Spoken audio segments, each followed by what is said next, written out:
Bonjour à tous et bienvenue dans l'épisode 12 de votre podcast dédié à l'actualité du Cameroun. Aujourd'hui on a une actualité très riche, mais on va parler que d'un sujet, donc une actualité très riche sur la CAN.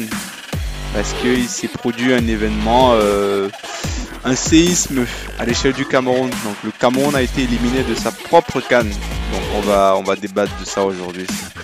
C'est parti pour cet épisode 12.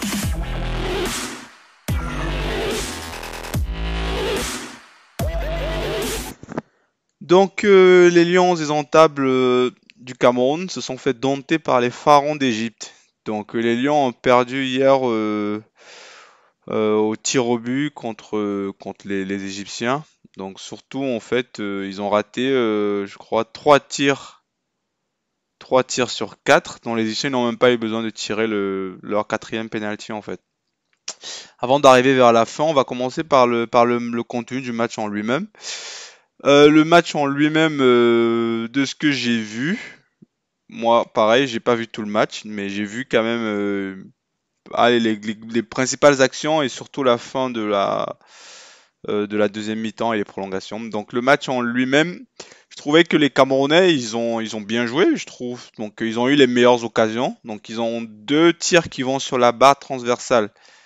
Et ils ont deux occasions franches qui concrétisent pas, donc une par Gadeux et une par Charles Toko Ekambi. Donc au total, moi j'ai recensé quatre occasions franches. Du côté égyptien, il y en a qu'une seule que je vois à la fin du match, le centre que fait l'ailier égyptien juste avant d'aller à la séance de tir au but là. Et pour moi, c'est tout quoi. Donc globalement, le Cameroun, c'est un match qu'ils ont dominé, qu'ils ont maîtrisé, mais ils n'ont pas marqué. Donc c'est ça la finalité au football. Au football, on s'en fout que vous jouez bien, on s'en fout que vous dominez. Il faut marquer. Le but, c'est de marquer un but. C'est ça l'objectif final. Donc et ça, sur ce plan-là, les Camerounais qui avaient pourtant la meilleure attaque du tournoi, les deux meilleurs buteurs du tournoi, n'ont pas réussi à trouver le chemin pour les filets. Donc et voilà, et ce qui est arrivé devrait arriver quoi. Donc quand tu ne marques pas comme ça, donc en première mi-temps ils ont eu des occasions, ils n'ont pas concrétisé. Le doute commence à s'installer. Donc les spectateurs commencent à s'impatienter. L'adversaire il prend confiance et c'est comme ça que voilà mentalement vous commencez à voir le spectre d'élimination se rapprocher de vous. Donc voilà, donc ils n'ont pas marqué. C'est le seul match d'ailleurs ils n'ont pas marqué dans le jeu et c'est le match où ils sont éliminés. Donc c'est bon, voilà, ils n'ont pas. Alors maintenant sur la séance des tirs au but, moi j'ai entendu tout et n'importe quoi. Donc j'ai vu un commentateur qui disait que lui il préférait que ce soit les attaquants qui tirent. Un autre qui disait moi en tant qu'un ancien sélectionneur qui disait moi en tant que sélectionneur je désignais les joueurs. Et l'autre qui dit bon j'ai eu envie de leur dire monsieur arrêtez. À ce niveau-là, il n'y a pas de logique. Il y a peut-être une logique, mais c'est pas celle-là que vous pouvez dire en fait. C'est pas parce que vous êtes attaquant que les attaquants qui vont tirer que vous allez gagner la séance. Et c'est pas parce que toi coach tu vas décider que c'est elle qui tire que ça va être plus facile. Peut-être pour toi ça va être plus facile dans la mesure où tu n'auras pas de regrets, mais ça va pas forcément te garantir le résultat. Donc pour moi déjà ces commentateurs là, pour moi y a rien à dire à ce niveau-là. C'est vraiment la loterie. C'est la loterie, c'est pas une question de niveau, c'est pas une question de. Je sais pas, il n'y a pas de logique au penalty. Tu peux faire un bon penalty si le gardien il va du bon côté, il attrape quoi. Qu'est-ce que tu veux faire? Tu peux, tu peux mettre toute la puissance que tu veux si le gardien il a anticipé. Tu peux faire, enfin, tu peux te, et en plus, je veux dire, les gens ils sont à 16, je crois c'est combien? Je crois 13 mètres du but. Donc tout peut se passer quand on arrive à une séance de tir au but. C'est pas aux séances au tir au but que les Lions ils perdent le match. Donc je vois des gens qui attaquent Clinton Dier disant qu'il tire n'importe quoi. Bon, alors déjà je peux comprendre que quand on voit le gars, son entrée, on voit sa manière, il y a une sorte de désinvolture en fait. Donc le gars il semble totalement détaché, il tire en penalty sans réelle conviction. Je pense que c'est surtout ça qui dérange les gens.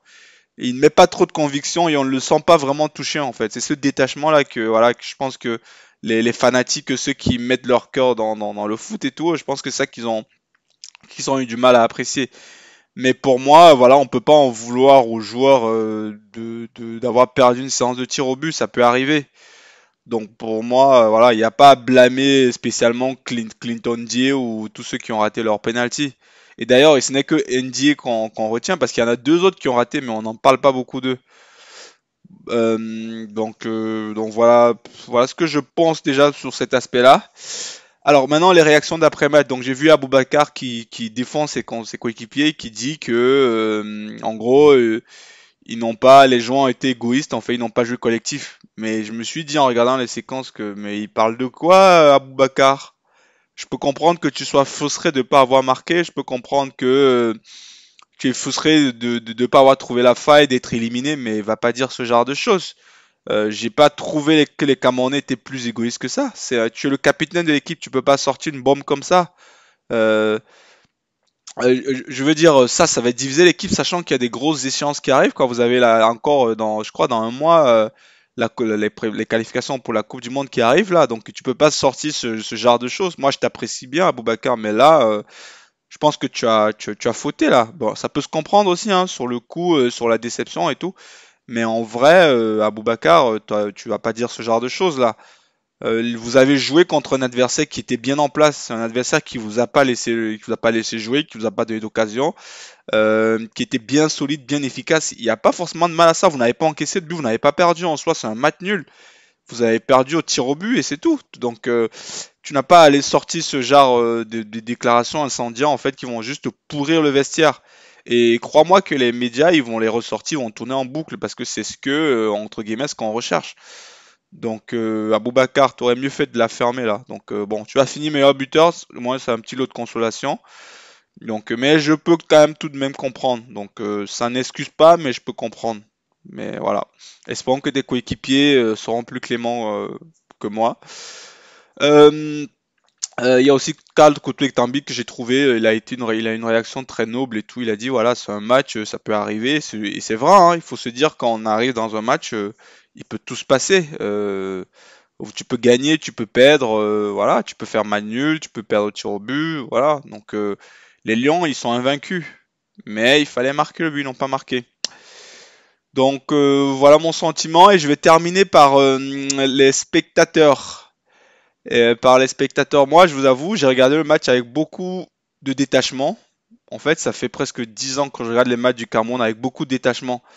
La dernière fois, je me souviens très bien, où j'ai eu vraiment mal pour le Cameroun. C'était en 2010, je crois, à la Coupe du Monde. Je crois que c'était au 2010-2014, je sais plus exactement, c'était au Brésil. Et là, avec tout ce qui s'était passé là, bon, moi, je pense que c'était plus 2010. Je pense qu'à à partir de ce moment-là, que 2014, pardon, que moi, j'ai pris un détachement et ça. Parce que quand tu décides de supporter une équipe, si tu le supportes sans te poser des questions, sans avoir un recul sur toi, tu te retrouves à être dans une situation où tu te retrouves à être déprimé, à être triste. Et comme c'est le cas de beaucoup de mes amis d'ailleurs. Donc d'ailleurs, il y a un groupe d'amis dans lequel je suis avec plusieurs personnes parce que moi j'ai un détachement par rapport à tout ça, ça m'a fait rigoler. Moi je j'ai même pas vu le match en entier comme je l'ai dit, mais je suivais rapidement les scores et tout. Et j'ai dit à un ami, dans un groupe, que moi j'ai rêvé que les Lions allaient perdre et tout, et moi je rigolais, je pense qu'ils vont perdre.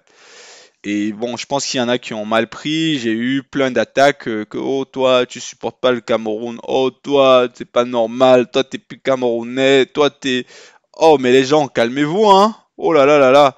Moi je voulais bien que le Cameroun gagne, hein, mais qu'il perde ça ne me fait absolument rien. Faut pas oublier tous ces comment dire là, tous ces sans-dents là qui sont en train de pleurer là et tout ça, tous ces gens là qui sont tristes là. Faut vous calmer, c'est que du foot, hein. Et ces footballeurs-là, vous n'êtes pas plus royalistes que eux, hein. Je veux dire, eux, ils ont un détachement par rapport à ça. Ils sont peut-être tristes là, mais ils vont aller toucher leurs millions, hein. Donc il faut arrêter avec ça, hein. C'est que du sport, les gens. Il y a personne qui est mort, hein. On n'est pas en train de bombarder le Cameroun, hein. Le Cameroun n'est pas rayé de la carte du monde, hein. C'est comme match de foot. Il y a plein de choses dans la vie, quoi. Donc déjà, le Camerounais, ils vont jouer 7 matchs, comme j'ai dit, ils sont fait demi-finale. Pour moi, demi-finale, c'est le minimum. Donc, ils ont fait le minimum. C'est pas excellent, mais c'est plutôt bien parce qu'au moins, s'ils se faisaient éliminer en huitième, ça allait être comment, vous imaginez? Ils vous ont quand même donné quelques émotions déjà, mais comme on en veut toujours plus, on veut tout le temps gagner. On peut pas tout le temps gagner. Il y a 24 équipes et il y en a un seul vainqueur. Donc, il faut que les gens, quand ils commencent à regarder un match de foot, qu'ils se rendent ça dans le crâne, quoi. Les Lions ne vont pas toujours gagner, la preuve n'avait pas toujours gagné. Donc pas besoin d'en faire un flanc, quoi. Pas besoin de dire ah, je déprime, pas besoin d'être triste, quoi. Pas besoin de tout saccager, de tout remettre en question. Enfin, donc c'est que du foot, les gens, que du foot. Et moi, mon conseil à tous ces fanatiques-là, je vous dirais de regarder le match. Posez-vous des bonnes questions. Ça sert à quoi d'être triste actuellement là? Qui a perdu en fait? Le Cameroun, c'est quoi? C'est qui? C'est un être humain? C'est votre cousin? C'est votre père? C'est votre tante? C'est qui le Cameroun? C'est une entité qu'on a créée en fait. Donc je comprends même pas que les gens sont mal. L'équipe nationale du Cameroun a perdu. Et alors? Et alors? D'ailleurs, j'ai dit, c'est qui le Cameroun? C'est bien beau d'avoir la fibre patriotique et tout ça, mais c'est très beau de supporter son équipe. Moi, j'aurais aimé qu'ils gagnent, hein. Honnêtement, j'aurais aimé que les Camerounais gagnent. Mais le fait qu'ils perdent, moi, ça ne me fait absolument ni chaud ni froid parce que j'ai un détachement émotionnel par rapport à quand je regarde un match de football ou le sport en général parce que il peut tout se passer. Voilà.